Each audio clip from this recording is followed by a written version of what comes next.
Me dijeron solo limpias la casa. Hasta que el notario dijo en voz alta: todas las propiedades y cuentas de inversión quedan a nombre de ella. Solo limpias la casa. Eso me dijeron. Con una sonrisa condescendiente, como quien habla con una niña que no entiende del mundo real. Como si lo que hacía no contara. Como si mi trabajo, mi dedicación, mi presencia, fueran invisibles. Era la esposa del hijo menor. No tenía apellidos rimbombantes, ni títulos académicos colgados en paredes doradas. Pero tenía algo que ellos jamás entendieron: determinación silenciosa. Y un secreto. Mi nombre es Clara. Tengo 36 años y llevo 12 casada con Adrián.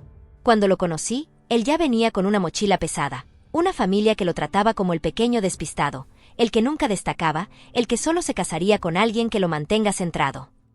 Y ahí entré yo. No con la intención de centrarlo, sino de caminar a su lado. Aunque claro, ellos jamás lo vieron así. Desde el principio, la madre de Adrián, Beatriz, una mujer elegante, afilada como un cuchillo y fría como el mármol, me puso una etiqueta: la chica del pueblo. Lo decía con ese tono entre dulce y venenoso que usan las personas que no necesitan gritar para humillar.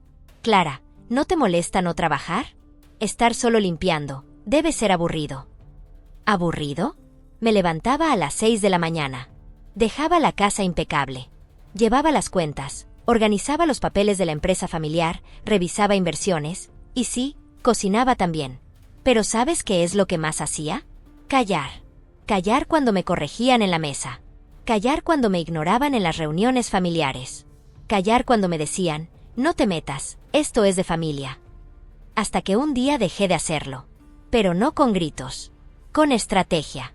Todo comenzó una tarde de otoño. Había olor a café recién hecho, y el viento traía las hojas hasta la entrada de la casa grande. Estaban todos reunidos. Los hermanos de Adrián, sus esposas, incluso los hijos de estos, jugando con las tablets que nadie les quitaba de las manos. Vamos a organizar el tema de los bienes, anunció Beatriz, sin rodeos. Ahora que tu padre ha fallecido, lo justo es que se reparta todo de forma equitativa. Mentira. Todos sabíamos que equitativa para ella significaba que Clara no vea un euro. Yo no quiero nada, dije, bajando la mirada. Beatriz sonrió, como si hubiera ganado. Lo sabemos, querida. Tú solo limpias la casa. Y ahí fue donde empezó mi juego. Dejé que lo pensaran. Que se confiaran. Porque lo que no sabían era lo que Adrián y yo habíamos hecho en silencio. Años atrás, cuando comenzó a dudar de su lugar en la empresa familiar, fui yo quien lo animó a crear algo independiente. Invertimos en inmuebles. Hicimos movimientos en criptomonedas, en fondos de inversión. Y poco a poco, formamos un patrimonio. Uno que no estaba atado a su apellido, ni a su madre, ni a sus hermanos. Pero eso era nuestro secreto. Hasta que llegó el día de la lectura del testamento del padre de Adrián. En la notaría, todos esperaban que Beatriz recibiera la casa de verano, que los hijos obtuvieran las cuentas, que incluso los nietos recibieran bonos. Nadie me nombraría. ¿Para qué? Yo solo limpiaba. El notario, un hombre de cabello canoso y gafas gruesas, ajustó sus documentos y dijo: antes de proceder con el reparto de los bienes heredados, el señor Adrián Pérez desea realizar una declaración patrimonial personal. Y ahí fue cuando todos se giraron hacia él. Pero él me miró a mí. Todo lo que hemos construido en estos años no sería posible sin ella. Lo puse a nombre suyo. Todo. Las casas, las cuentas de inversión, los vehículos, incluso la propiedad donde viven todos ahora. Un silencio se tragó la sala. Beatriz palideció. Uno de los hermanos se ahogó con su café. Y yo, por primera vez en 12 años, me sentí completamente vista. El notario, sin pestañear, continuó. Por lo tanto, se hace constar en acta: todas las propiedades y cuentas de inversión quedan a nombre de Clara Martínez. Y ahí fue donde vi algo que jamás olvidaré, la expresión exacta de una mujer que creyó que tenía todo el control, perdiéndolo. Y esta historia apenas comienza. ¿Cómo que está todo a su nombre? La voz de Lucía, la hermana de Adrián, retumbó en la sala como un golpe seco en una copa de cristal. La notaría, que hasta ese momento parecía un escenario montado para el teatro familiar de siempre, se convirtió en un campo minado.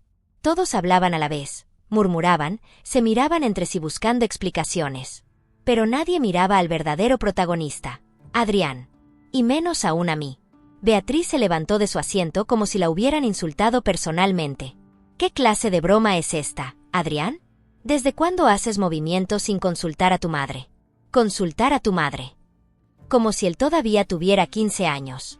Adrián, con la voz firme, sin alzarla, contestó. Desde que entendí que no necesitaba tu permiso para tomar decisiones con mi esposa. Y esa palabra, esposa, sonó más poderosa que cualquier cifra. Porque la verdad es que para ellos yo nunca lo fui del todo. Para esa familia, yo era algo temporal. Una especie de niñera con anillo. Pero hoy las reglas habían cambiado. La notaría era testigo de algo más que una transferencia de propiedades. Era la confirmación de una verdad incómoda. La mujer que habían subestimado durante años tenía ahora el control total del juego. Yo no dije nada. No hacía falta. Mi silencio era más elocuente que sus gritos. Mientras Beatriz caminaba de un lado a otro con su bolso colgado del brazo como si fuera un arma, el notario, imperturbable, continuó.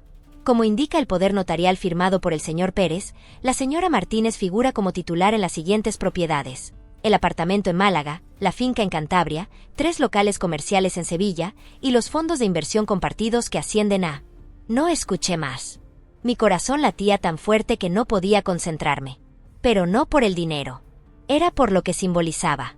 Yo, la chica que solo limpiaba la casa, acababa de ser declarada, legalmente, la mujer más poderosa de esa mesa. No por ego. No por venganza. Sino porque, por fin, alguien, y no cualquiera, sino mi esposo, había puesto en voz alta lo que yo valía. Lucía se volvió hacia mí como si me viera por primera vez. ¿Y tú qué dices, Clara? ¿Te vas a quedar ahí calladita, como siempre? La miré directo a los ojos, con calma. ¿Quieres que te diga algo, Lucía? Que en estos 12 años no me interesó ni un solo euro de ustedes. Me interesó cuidar lo que construimos con Adrián. El problema no es lo que tengo ahora. El problema es que nunca se imaginaron que podía tenerlo. Ella hizo un gesto de burla, pero no dijo más. Sabía que no tenía cómo atacarme sin quedar en ridículo. Yo no había pedido nada. Solo había estado donde ellos nunca se atrevieron, en el trabajo invisible, silencioso y eficaz. Beatriz, aún de pie, se acercó al notario. Eso se puede impugnar, ¿verdad? Esto no tiene validez si no fue aprobado por la familia. El notario ni se inmutó. No, señora. Esto fue legalmente constituido por voluntad del titular. Y la señora Martínez firmó y aceptó todo de forma transparente. Está todo en regla. La rabia en su rostro era tan evidente que por un segundo temí que lanzara su bolso por la ventana. Pero se contuvo. Como buena manipuladora, sabía cuándo retirarse, para atacar después. Adrián me tomó la mano por debajo de la mesa. Un gesto sutil. No necesitábamos hablarnos. Y entonces, como quien no quiere perder del todo el control, Beatriz lanzó su última carta. Muy bien. Pero esto no cambia nada. Eres la mujer de Adrián. Eso te hace parte de la familia. Y en esta familia, se comparte. Así que ya hablaremos en casa, como adultos. Porque ese dinero, Clara, viene de nuestro apellido. No te equivoques. No me moví. Solo sonreí. Entonces quédate con el apellido, Beatriz. Yo me quedaré con lo que hicimos nosotros. Ese fue el momento exacto en que ella entendió que ya no tenía poder sobre nosotros. La reunión terminó con abrazos falsos, despedidas frías, y miradas que pesaban más que palabras. Pero yo salí de allí con la espalda erguida, y con la sensación de haber cerrado un ciclo. O eso creía.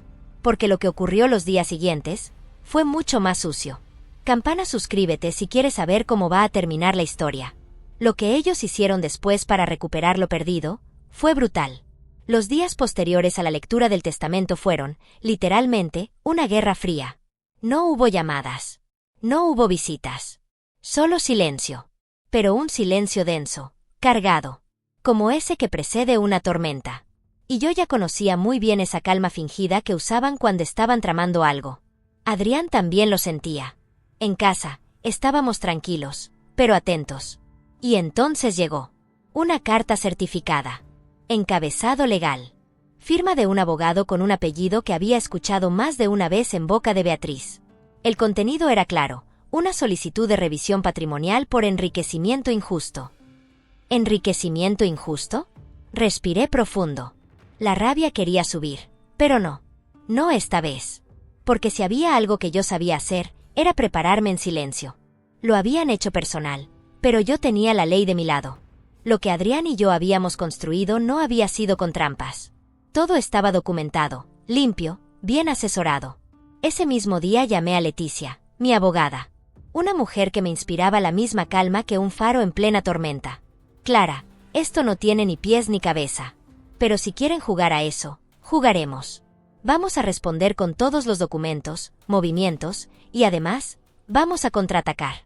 ¿Contraatacar? Sí. Es momento de dejar de ser la que solo limpia la casa. Y así fue como decidí que no solo iba a defenderme, iba a poner límites. Beatriz creyó que me tenía acorralada, que al presionarme con abogados lograría que me sintiera intimidada, que me pondría nerviosa, que cedería parte del patrimonio por paz. Pero no entendió algo fundamental. Yo no quería guerra, pero si me la declaraban, no pensaba esconderme. Y mientras ellos creían que su jugada era brillante, yo preparaba la mía. Leticia y yo armamos un dossier completo con todos los movimientos legales que habíamos hecho en los últimos 7 años. Las inversiones firmadas por ambos. La compraventa de los locales comerciales, las transferencias entre cuentas, las declaraciones fiscales. Todo. Hasta el último céntimo. No había grieta. Pero mientras el frente legal se movía, en la sombra, empezaron las pequeñas puñaladas. Primero fueron los rumores. Unos vecinos me comentaron que Beatriz había ido al club social, contando que yo me había aprovechado de su hijo en un momento de debilidad. Que lo había atontado con falsas promesas de amor. Que yo no era más que una buscadora de fortuna. Clara, no te dejes afectar, me decía Adrián. Que hablen. Siempre lo han hecho. Y tenía razón. Pero dolía. Porque no se trataba del dinero. Se trataba del respeto. De cómo una mujer que estuvo más de una década construyendo con constancia era reducida a una palabra, oportunista. Luego vino lo peor, la trampa emocional. Un día, sin avisar, Lucía apareció en la puerta de casa. Sin maquillaje, ojos llorosos, y una voz temblorosa que no había usado nunca antes conmigo. Solo quiero hablar, como hermanas. ¿Puedo pasar? La tentación de cerrar la puerta fue grande. Pero parte de mí, la que aún quería creer que tal vez había algo de humanidad en esa familia, la dejó entrar. Nos sentamos en la cocina. Le serví café. No bebió. Clara, mamá está mal. Muy mal. Dice que desde lo del testamento no duerme. Que se siente traicionada. Dice que tú la humillaste. La miré fijamente. Había práctica en su actuación. Lágrimas ensayadas. Voz ensayada. ¿Y tú crees que yo tengo que devolverle algo? ¿Eso es lo que vienes a decirme? No, solo digo que, si se firmara un acuerdo, algo simbólico, tal vez podríamos volver a empezar. Ahí estaba. Lo simbólico. La estrategia de ceder un poco para volver a manipularlo todo. Me levanté. Fui hasta la mesa del comedor. Tomé el sobre con la notificación de su abogado y se lo extendí. ¿Esto también fue simbólico? Lucía palideció. Yo no tenía idea de que mamá haría eso. Claro que sí. En esa casa nada se mueve sin su aprobación. Lucía, no soy idiota. Fui invisible para ustedes muchos años. Pero no más. Se levantó. No dijo adiós. Y no volvió. Esa noche, Adrián y yo cenamos en paz. Como si nos hubiéramos quitado una piedra del pecho. Porque lo entendimos. No podíamos seguir siendo parte de algo que solo nos usaba como piezas de ajedrez. Y cuando pensábamos que ya lo habían intentado todo, vino lo que ninguno esperábamos. Beatriz convocó una reunión familiar. En casa de todos. Y allí, delante de todos, dijo: Clara, si no entregas al menos el 50% de lo que recibiste, te voy a destruir públicamente. Tengo cosas, documentos, imágenes. No sabes con quién te estás metiendo. Y ahí fue cuando supe que lo que había sido una guerra fría, ahora se volvía fuego real. Te voy a destruir públicamente. No sabes con quién te estás metiendo. Las palabras de Beatriz cayeron como un cuchillo en medio del salón. Y no era solo una amenaza. Era un desafío. Uno que ella creía que yo no me atrevería a responder. Todos los presentes, Lucía, los hermanos de Adrián, incluso sus esposas, que siempre mantenían un perfil bajo, bajaron la mirada. Ninguno intentó detenerla. Nadie le dijo que se estaba pasando. Porque, al final, sabían quién manejaba los hilos de esa familia. O, mejor dicho, quien los manejaba hasta ahora. Me mantuve en silencio unos segundos. Lo suficientes para que el peso de la sala cayera sobre ella. Luego respiré profundo, di un paso al frente y hablé con voz clara. Hazlo. Dilo. Saca tus supuestos documentos, tus imágenes. Si tienes algo que decir, dilo ahora. Pero si solo estás mintiendo para asustarme, te advierto que acabas de cruzar una línea que ya no podrás desandar. Beatriz no esperaba eso. Lo vi en su rostro. Esperaba que yo temblara, que me quebrara, que me pusiera nerviosa. Pero no. Yo había pasado años enteros tragando comentarios, soportando desplantes, siendo invisible. Ahora era yo la que hablaba. Ella intentó mantener su postura, pero su tono cambió, se volvió más errático. Sé cosas. Sé que ese patrimonio lo moviste tú. Que manipulaste a mi hijo. Que usaste tus encantos, tu falsa humildad. Adrián, hasta ese momento callado, dio un paso al frente. Mamá, basta. No te voy a permitir que hables así de Clara. Lo hicimos juntos. Lo que tienes frente a ti no es una mujer que me manipuló, es una mujer que me salvó. Y tú no lo soportas. Un murmullo recorrió la sala. Beatriz parecía a punto de estallar. Pero no lo hizo. Se giró y salió de la habitación sin mirar a nadie. Su guerra había perdido fuerza. Se había dado cuenta de que estaba sola. Pero eso no significaba que todo hubiera terminado. Horas más tarde, mientras Adrián dormía, recibí un mensaje anónimo. No decía mucho. Solo, mira lo que anda circulando en el grupo de inversores. Cuidado con lo que haces. Debajo, un enlace. No lo abrí. Sabía lo que estaban intentando, intimidarme. Volver a meterme en esa jaula donde las mujeres deben quedarse calladas para mantener la paz. Pero yo ya no era esa mujer. Al día siguiente, fui directo al despacho de Leticia. Le conté todo. ¿Difamación?, preguntó, levantando una ceja. Perfecto. Entonces jugaremos en su campo. Presentaremos una denuncia. Esto ya no es una discusión familiar. Es una campaña de desprestigio. Leticia era como una espada afilada. No dudaba. No temblaba. Me hizo firmar papeles. Armó la carpeta con capturas, antecedentes y comunicaciones con el abogado de Beatriz. Mientras tanto, Adrián empezó a recibir llamadas amistosas. Viejos conocidos, inversores, gente que antes le abría las puertas con champán y ahora preguntaba, ¿estás seguro de lo que estás haciendo? Y su respuesta era siempre la misma. Sí. Estoy defendiendo a la única persona que nunca me falló. Era irónico. Durante años, Beatriz se había empeñado en presentarme como una simple ama de casa. Solo limpia la casa, decían. Está bien para él, que es medio lento. Pero ahora que tenían que enfrentarse a mí, ya no era tan solo. Ahora era una amenaza. Una manipuladora. Una bruja que lo tenía embrujado. Porque eso es lo que pasa cuando dejas de ser débil, empiezas a ser peligrosa. Pero aún faltaba la última jugada. Un viernes por la tarde, recibí una carta. Esta vez, no era de abogados. Era una invitación. Formal. Con sello lacrado y todo. De Beatriz. Invitación a una comida privada en la residencia familiar. Por el bien de todos. ¿Una tregua? ¿Un intento de reconciliación? O tal vez, una trampa. Leticia fue clara. No vayas sola. Y no firmes nada. Pueden estar preparando algo turbio. Adrián insistió en acompañarme, pero esta vez quise ir sola. No por valentía. Por estrategia. Llegué puntual. Vestida sencilla, como siempre. Nada de marcas ostentosas. Nada que pudiera darles argumento para decir que me había subido el ego. Quería que me vieran como siempre, pero entendieran que ya no era la misma. La casa olía a jazmín. Beatriz me recibió en el jardín. Sonriente. Hipócrita. Clara, qué gusto que viniste. Vamos al grano, Beatriz. No me senté. No tomé el té que me ofreció. Me quedé de pie. ¿Qué es lo que quieres?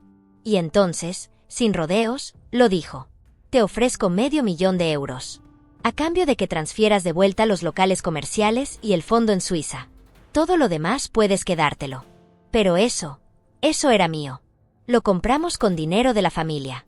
La risa me salió sola. No sarcástica, sino incrédula. $500,000, ¿por algo que vale 3 veces más? Piensa en tu paz, dijo, con esa voz maternal falsa. En evitar más conflictos. En proteger tu imagen. ¿Y la tuya? Ahí lo entendió. No estaba negociando con una empleada doméstica. Estaba negociando con una mujer que supo jugar en silencio, y que ahora hablaba con propiedad. Beatriz, tú me formaste sin querer. Me subestimaste tanto, que me volviste peligrosa. Y por eso no te vendo nada. Porque esto no es por dinero. Es por dignidad. Y entonces me fui, sin mirar atrás. Pero aún no sabíamos que lo peor estaba por venir. Pensé que, después de rechazar su generosa oferta, Beatriz retrocedería. Pero no. El verdadero golpe, el que no vi venir, vino camuflado de inocencia y de traición. Pasaron 3 semanas.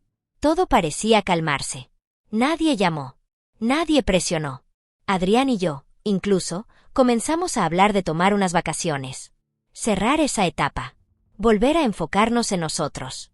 Hasta que un día, mi teléfono sonó. Era una trabajadora social. Señora Clara Martínez, hemos recibido una denuncia anónima sobre una presunta situación de abuso financiero y coerción psicológica hacia su esposo, el señor Adrián Pérez. La frase me dejó congelada. ¿Qué? ¿Perdón? Se nos ha notificado que usted habría ejercido presión indebida para que él firmara documentos de transferencia de bienes a su favor. Esto puede constituir delito si se prueba manipulación o estado de vulnerabilidad. Quedé en blanco. No solo era falso. Era una acusación criminal. Fría. Calculada. Me senté, temblando. No por miedo al castigo, porque sabía que no había hecho nada malo, sino por la frialdad del golpe. Habían usado el sistema. El Estado. El aparato legal. Contra mí. Llamé a Leticia de inmediato. Esto ya no es solo una guerra familiar, me dijo con seriedad. Esto es una venganza estructurada. Van a intentar presentarte como una abusadora para obligarte a devolverlo todo, y arrastrarte públicamente. Lo siguiente fue una avalancha. Citas con psicólogos, declaraciones juradas, entrevistas con Adrián. Nos investigaron como si fuéramos criminales. Y todo, absolutamente todo, por una mentira perfectamente armada. Y sí, sabíamos de dónde venía. Un día, Leticia me citó en su oficina. Sobre su escritorio había una carpeta roja. La abrió lentamente, y me mostró los documentos. Esto lo filtraron. Mira bien. Había correos entre Beatriz y un antiguo socio de su difunto esposo. Conversaciones donde hablaban sobre recuperar lo que es suyo y desacreditarla antes de que se fortalezca más. Pero lo peor no era eso. Lo peor era una grabación. Un audio de una llamada. Era Lucía. Su voz. Su tono. Mamá, ¿y si esto se nos va de las manos? Adrián no es idiota. ¿Y si en vez de separarse de Clara se va del país con ella y lo perdemos todo? Entonces nos encargamos de hacerla parecer una criminal antes. Nadie la escuchará si está manchada. Tuve que escuchar ese audio 2 veces. No podía creerlo. No se trataba solo de bienes. Era odio puro. Por lo que yo representaba. Porque no era como ellas. Porque no me había quedado en el molde. Leticia me miró, sin rodeos. Esto es suficiente para una demanda por calumnias, difamación e intento de extorsión. Pero yo no quería arrastrarlas a juicio solo por venganza. Quería algo más elegante, más fuerte. Quería que todo el mundo supiera quiénes eran, sin necesidad de gritarlo. Y entonces se me ocurrió. Ese domingo, decidí contar mi historia. Grabé un video. Sencillo. En casa. Sin maquillaje. Solo mi rostro y mi voz. Relaté lo que me habían dicho durante años, que solo limpiaba la casa, que no tenía derecho a opinar, que no pertenecía. Hablé de cómo construimos nuestro patrimonio desde cero, sin ayuda de nadie. De cómo, cuando decidí hablar y dejar de ser invisible, intentaron destruirme. Y cerré con una frase que nunca olvidarán. No soy víctima. Soy testigo de que una mujer en silencio también puede ganar. Y a veces, eso es lo que más les duele. El video se hizo viral. Miles de comentarios. Mujeres contando sus historias. Medios pequeños compartiéndolo. Incluso un par de columnistas hablaron de la nuera que desafió a una dinastía. Y Beatriz no lo soportó. Intentó limpiar su imagen. Emitió comunicados. Mandó callar.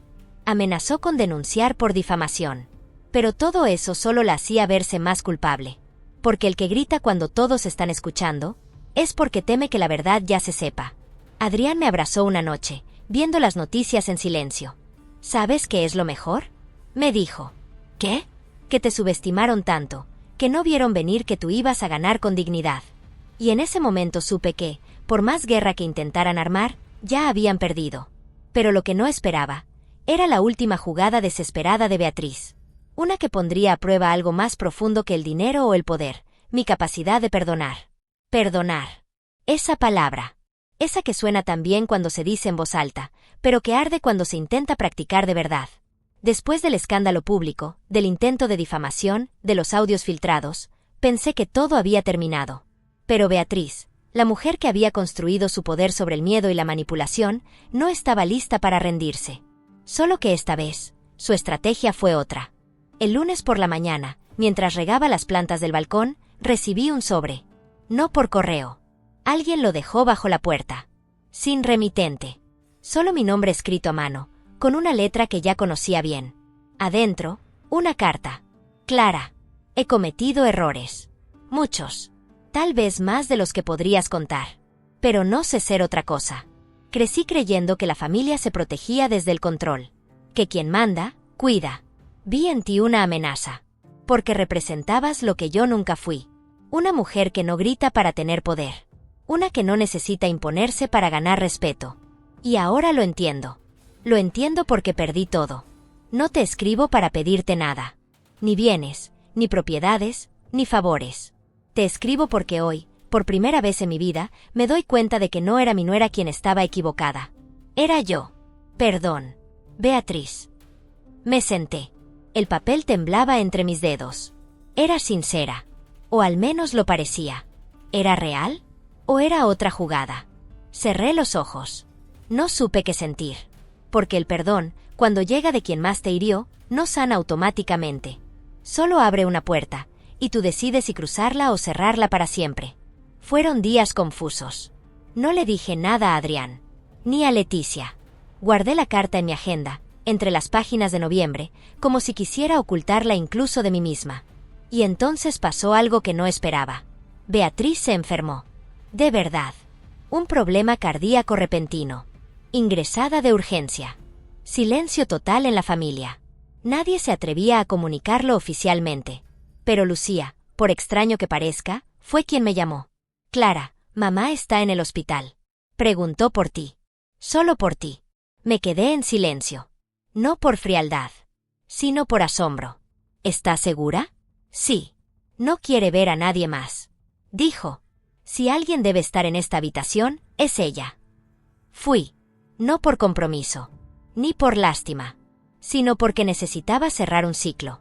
Necesitaba ver en sus ojos si esa carta había sido verdad o una mentira más. La habitación olía a desinfectante. Beatriz estaba más pequeña.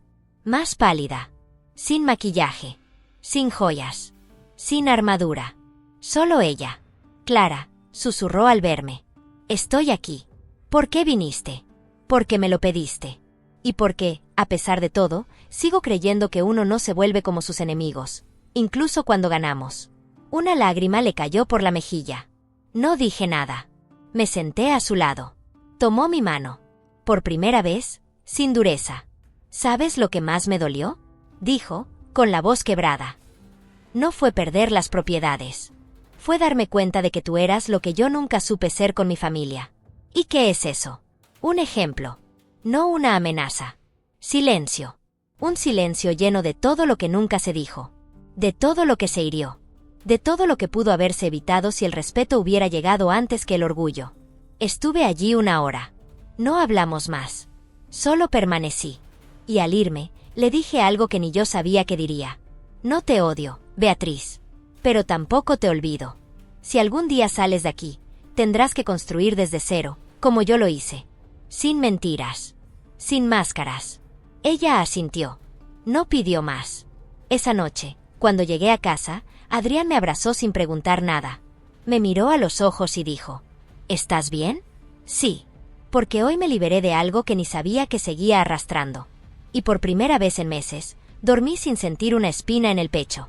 Pero lo que vendría después, no lo vi venir. Porque en medio del perdón, apareció una verdad aún más grande. Una que cambiaría todo lo que creía saber, sobre mí misma. Una semana después de mi visita al hospital, Adrián me dijo algo que cambiaría por completo el rumbo de esta historia. Clara, hay algo que necesito contarte. Algo que guardé por años. Pero ya no puedo callar más. Me lo dijo mientras desayunábamos. Sin rodeos. Sin evitarme la mirada. Pero su voz temblaba. Dejé la taza en la mesa y lo observé. Sentí un escalofrío recorriéndome el cuerpo. No era común que él se viera así. Adrián, el hombre sereno, el que había sostenido todo con firmeza en medio de la tormenta, ahora parecía desarmado. Hace unos días fui al despacho de mi padre, dijo. Encontré un sobre oculto en el fondo del escritorio. Estaba dirigido a ti. ¿A ti, Clara? ¿A mí? Asintió. Fue a la habitación, volvió con el sobre en la mano. Antiguo, sellado con lacre, amarillento por el tiempo. Lo tomé. Temblaba. Mi nombre escrito con una caligrafía firme, para Clara Martínez. Si alguna vez te atreves a ver más allá. Lo abrí. Y leí. Clara, no sé si alguna vez llegues a leer esto. Pero si lo haces, es porque las cosas en esta familia se salieron de control, como muchas veces temí que sucediera. Quiero que sepas algo que ni mi esposa ni mis hijos se atrevieron a enfrentar. Tú no eres la chica que limpia la casa. Eres mucho más que eso. Eres la hija que nunca tuve, pero que merecía tener. Desde el día que entraste en nuestras vidas, supe que eras distinta. Pero no me atreví a decirlo en voz alta. Porque Beatriz, con su orgullo, nunca me lo hubiera perdonado. Guardé pruebas, cartas, registros. Porque sabía que algún día ibas a necesitar saber la verdad. Clara, tú no llegaste a esta familia por azar. Llegaste porque fuiste elegida. Por mí. Porque, sin saberlo tú, eres sangre de esta casa. Pregunta por Mercedes. Ella te dirá lo que Beatriz nunca se atrevió a confesar. Mis manos comenzaron a sudar. El corazón me latía en la garganta. ¿Qué significa esto, Adrián? Él tragó saliva. Mercedes era la ama de llaves de la familia. Una mujer mayor que trabajó con mis padres durante más de 30 años. Se retiró hace tiempo. Está viva. Vive en un pueblo de Zaragoza. Y, yo ya la llamé. ¿Qué te dijo? Que estaba esperando que fueras tú quien la buscara. Que juró no decir nada hasta que tú estuvieras lista. Me levanté. Caminé por la casa. Cada paso me parecía una revelación. ¿Sangre de esta familia? ¿Elegida por el patriarca? Una mezcla de rabia, confusión y una sospecha que llevaba años dormida dentro de mí empezó a gritar. Siempre sentí algo extraño en cómo el padre de Adrián me trataba. Con una deferencia particular. Un respeto silencioso. Incluso cuando Beatriz hacía comentarios crueles, él desviaba la mirada, como quien oculta un dolor más profundo. Y ahora, todo encajaba. Al día siguiente, tomé el coche y fui a Zaragoza. Sola. Sin Adrián. Necesitaba respuestas directas, sin filtros. Mercedes vivía en una casa sencilla, con jardín, un perrito viejo y una sonrisa llena de años vividos. «Te pareces tanto a ella», dijo apenas me vio. «¿A quién?» «A tu madre. La verdadera». Me senté. Mercedes no dudó en hablar. Como si llevara años ensayando ese momento. «Tu madre trabajó aquí. Era joven, dulce. Se llamaba Laura. Tu padre biológico fue él, el señor Fernando, el esposo de Beatriz. El mundo se me vino abajo. ¿Estás diciendo que?» «Sí. Eres hija de Fernando. Él amó profundamente a tu madre, pero fue un amor imposible. Beatriz nunca lo supo, o fingió no saberlo. Laura se marchó embarazada. Nunca quiso escándalos. Solo pidió que nunca le faltaras de nada. Pero, ¿cómo terminé yo aquí? Por cosas del destino. O tal vez porque él te atrajo de nuevo a esta casa. Cuando supo que eras tú la novia de su hijo menor, no dijo nada. Pero yo lo vi llorar una noche. Dijo, Dios la trajo de regreso. Esta vez no la dejaré desprotegida». Volví a casa con la cabeza hecha trizas. Todo tenía sentido. Las miradas, el respeto sutil del patriarca, su silencio cómplice. Todo. La guerra de Beatriz contra mí no era solo por control. Era por celos.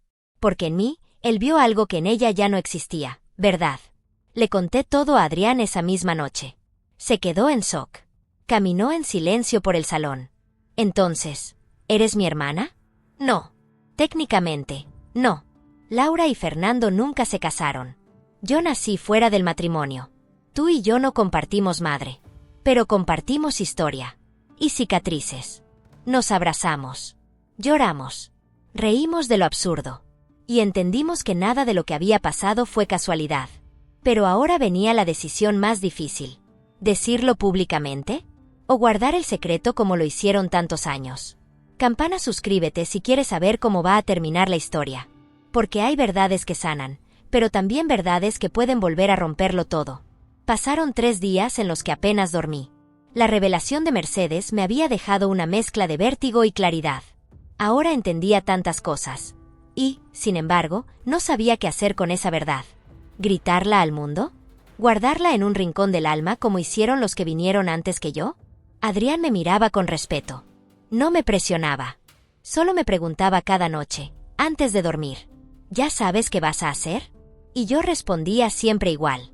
Aún no. Pero todo cambió con una sola llamada. Lucía. Sí. Otra vez ella. Clara, mamá está peor. Está pidiendo verte.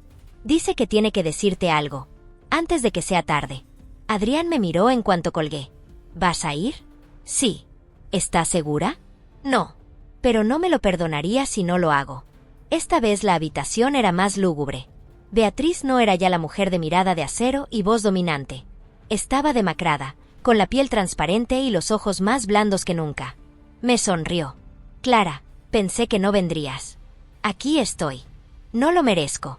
Pero necesitaba verte. Me senté. No tenía intención de consolarla, pero tampoco quería humillarla. No después de lo que había pasado. La venganza no siempre es justicia. Clara, ¿te lo dijo? ¿Mercedes? Asentí, sin rodeos. Beatriz cerró los ojos.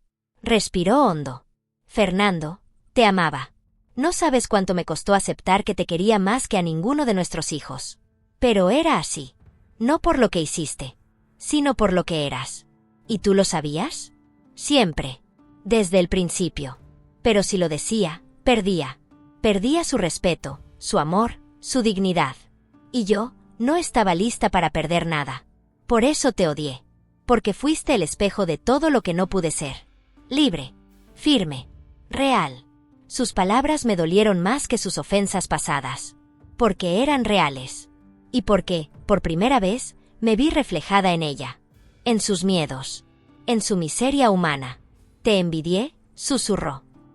No por lo que tenías, sino por cómo lo lograste. Sin robar. Sin gritar. Solo, siendo tú. Me quedé en silencio.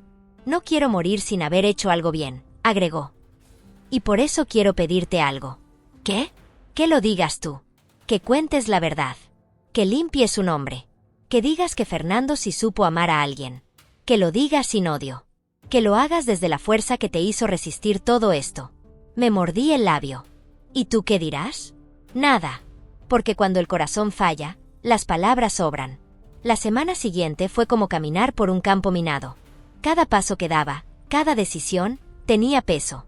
Pero ya había llegado demasiado lejos como para callar. Y entonces, lo hice. Organizamos una rueda de prensa. No para hacer escándalo, sino para ponerle voz a la verdad. A esa que estuvo enterrada por décadas. A esa que tejió silencios, odios, rumores y cicatrices. Tomé el micrófono. Respiré hondo. Y hablé. Mi nombre es Clara Martínez. Me conocen como la mujer que solo limpiaba la casa, pero hoy me presento ante ustedes como algo más. Conté todo. Desde el desprecio que viví en la familia de Adrián, hasta la carta que dejó Fernando.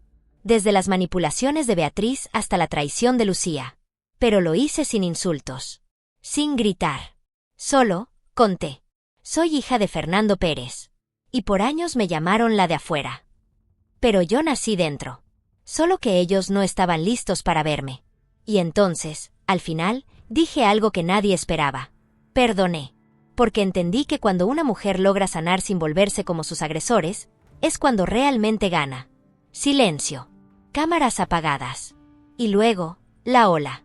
Medios, redes, gente que antes no me conocía ahora me escribía cartas, mensajes, me abrazaban por la calle. Pero lo más importante no fue eso. Lo más importante fue lo que sucedió días después. Adrián y yo caminábamos por el cementerio. Beatriz había fallecido aquella madrugada. De forma serena, casi simbólica. En paz. En su tumba, una placa sencilla decía: Beatriz Soler de Pérez. Madre. Esposa. Mujer imperfecta, que al final supo pedir perdón. Junto a su lápida, otra más pequeña. Fernando Pérez. Me acerqué. Dejé una flor. Y dije: nunca me lo dijiste en vida.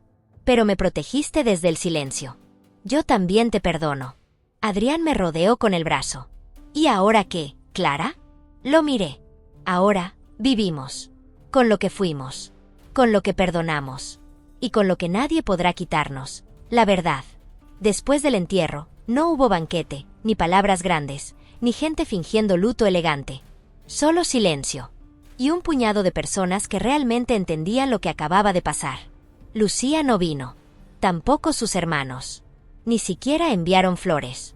Para ellos, Beatriz había perdido la guerra al reconocerme, y no podían asumirlo. Y tal vez estuvo bien así.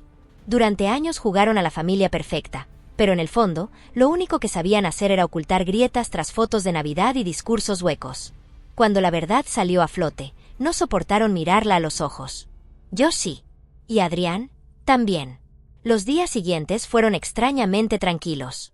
No porque todo se hubiera resuelto, sino porque el alma empieza a respirar diferente cuando dejas de cargar con lo que no te pertenece. Pero no estaba del todo en paz. No aún. Porque había algo más que me quemaba por dentro. Algo que no tenía que ver con ellos, sino conmigo. Por años, me dediqué a construir. A sostener. A resistir. A no molestar.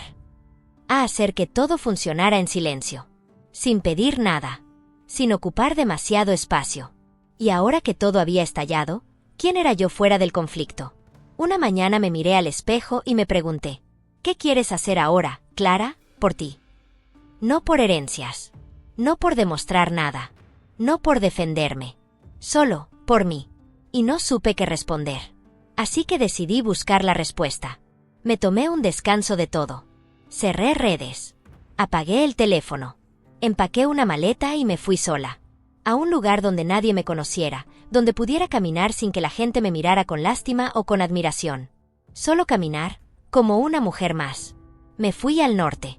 A un pequeño pueblo pesquero donde el mar tenía olor a verdad y las piedras contaban historias más antiguas que cualquier apellido. Allí conocí a Rosa.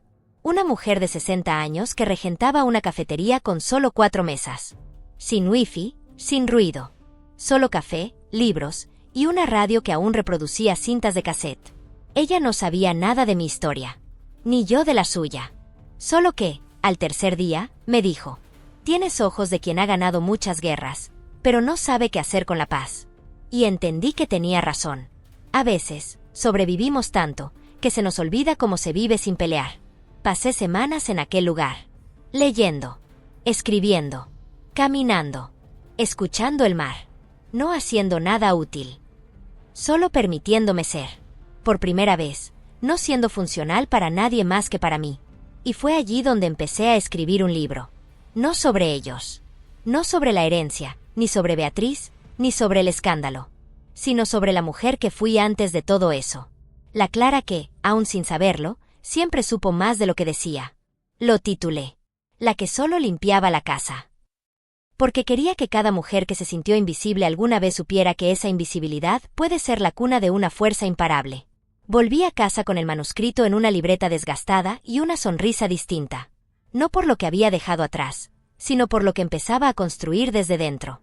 Adrián me esperaba con una vela encendida. Como quien honra no solo a quien vuelve, sino a quien renace. ¿Y ahora? Me preguntó con ternura.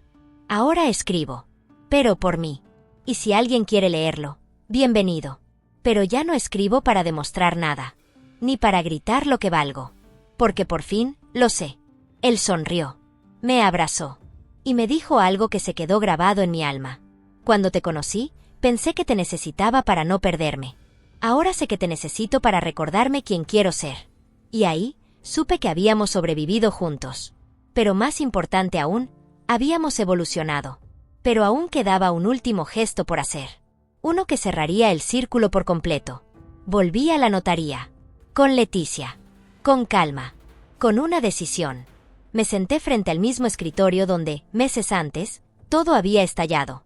Y pedí transferir una parte del patrimonio. No a Lucía. Ni a los hermanos. Ni a nadie de esa familia. A una fundación. A nombre de Laura. Mi madre. La mujer que fue silenciada, que huyó por vergüenza impuesta, que me protegió desde la sombra sin saber cuánto amor dejó sembrado. La fundación financiaría becas para mujeres sin recursos que cuidan casas, niños, ancianos, vidas, sin recibir un gracias. Porque si algo me había enseñado esta historia, es que las que solo limpian la casa sostienen el mundo en silencio. Y merecen ser escuchadas. El día en que se inauguró oficialmente la Fundación Laura Vive, amaneció lloviendo. Una lluvia fina, constante. De esas que parecen limpiar los tejados, los caminos y también las memorias. No sé si fue una coincidencia, pero me gusta pensar que era un símbolo, de purificación, de reinicio, de nueva vida. La ceremonia fue pequeña. Deliberadamente pequeña. No quería flashes, ni prensa, ni discursos de salón. Solo mujeres reales. De manos con cicatrices. De sonrisas cansadas. Mujeres que habían sido las que nadie mira. Las que limpian. Las que cuidan. Las que sostienen. Las que yo solía ser, aunque nunca lo dejé de ser del todo. Tomé el micrófono. Por última vez. Sin guión. Sin ensayos. Mi nombre es Clara Martínez. Muchos ya conocen mi historia. Algunos la admiran. Otros la critican. Pero lo cierto es que no importa lo que piensen. Porque no la vivieron. Respiré hondo. Nadie se movía. Ni una silla. Ni un murmullo. Esta fundación no es por mí. Es por mi madre. Una mujer invisible que decidió desaparecer para protegerme. Es por todas las mujeres que dan sin esperar aplausos. Es por ti, por ti, por ti, dije, señalando a varias entre el público. Porque tu trabajo no se mide en nóminas. Se mide en dignidad. Aplausos. Lágrimas. Y una ovación que no pedí, pero que recibí con gratitud. Porque no era mía. Era de todas. Al salir, una niña se acercó. No tendría más de 8 años. Tomó mi mano y me dijo: mi mamá también limpia casas. Pero ahora dice que su hija va a estudiar. Como tú. No supe qué responder. Solo la abracé. Y entendí que ese era el verdadero legado.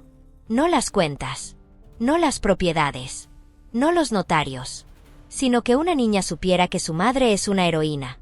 Un mes después, el libro fue publicado. La que solo limpiaba la casa. No esperábamos que llegara tan lejos. Pero llegó. Traducido a 6 idiomas.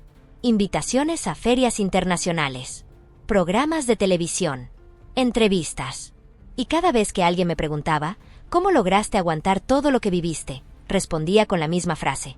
Porque una mujer que aprende a limpiar el caos de otros, también puede reconstruir su propio imperio. Adrián y yo seguimos juntos. Pero desde un nuevo lugar. Uno en el que ya no cargábamos heridas sin sanar. Donde el respeto era mutuo, libre de expectativas familiares. Decidimos no tener hijos. No por miedo, ni por falta de amor, sino porque queríamos sembrar en otras tierras. Y juntos, lo hacíamos. Un día, mientras tomábamos café en la terraza, él me preguntó: ¿cambiarías algo, si pudieras? Me quedé pensando. Sí, dije. Habría hablado antes. Habría dicho no más veces. Habría dejado de intentar encajar en un molde que no era mío. ¿Y te arrepientes? No. Porque si no hubiera sido la que solo limpia la casa, nunca habría descubierto lo fuerte que podía ser cuando dejaban la puerta del poder entreabierta. Sonrió. Brindamos con café. Y nos reímos. Porque al final, la vida es eso, tomar el caos y convertirlo en una historia que vale la pena contar. Hoy, si me preguntas quién soy, no te diré que soy heredera, ni escritora, ni la nuera que venció a la suegra. Te diré que soy una mujer. Una que resistió. Una que lloró. Una que limpió la casa, y luego limpió su historia. Te diré que no vine a este mundo a complacer. Vine a existir sin permiso. A ocupar el espacio que durante siglos nos dijeron que no era nuestro. A mirar de frente. A amar sin miedo. Y a callar solo cuando el silencio tenga más poder que las palabras. Así termina esta historia. O mejor dicho, así empieza la verdadera. Porque lo más increíble de todo fue descubrir que, a veces, cuando el mundo te dice solo limpias la casa, es porque tiene miedo de que algún día digas: ahora es mía. Campana, suscríbete si quieres saber cómo va a terminar la historia. O mejor aún, si quieres empezar la tuya con la verdad, la fuerza y la dignidad que siempre tuviste.